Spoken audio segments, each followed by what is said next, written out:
This is from CBS Sports. Overvalued players on each AFC team.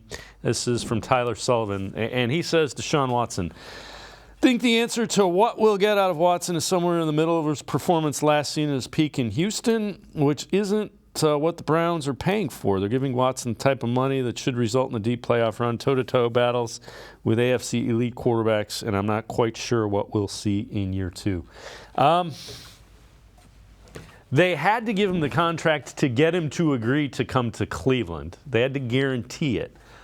If you don't have an elite quarterback or a guy you feel is a franchise quarterback, you're always looking for it. Look at the team. Look at what the Jets did. The Jets took a guy number 2 overall, and they went out and got a guy that's going to be 40.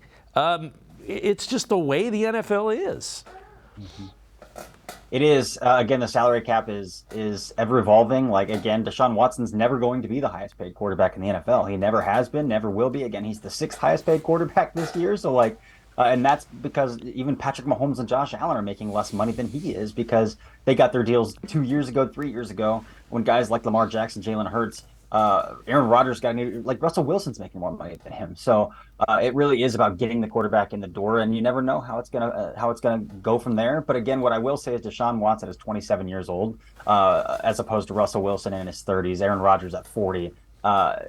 There's never been in NFL history a sign of an elite quarterback dropping off at 27. So I don't think there's reason to bet on that. Again, I think there's a good reason to bet on at least progression back to the mean. So will we see a top 5 quarterback again? I don't know, but we're definitely not going to see, I don't think, the Deshaun Watson we saw a year ago. So some progression back to the mean, even that gets you back into like the top 11, top 10 range. I think that's okay for what they're paying because in a year or two, that's going to be where his contract is going to align anyway. Again, it's already at 6th as in terms of average per year. So at $46 million, and you got to look at guys like Justin Herbert, guys like Joe Burrow, guys like Trevor Lawrence. Those guys are going to get paid, and they're going to get paid upwards of $55 million a year. So I think the money, they'd like to make a lot of a deal out of the guaranteed money, and I get it. He's the only quarterback ever to get a fully guaranteed contract.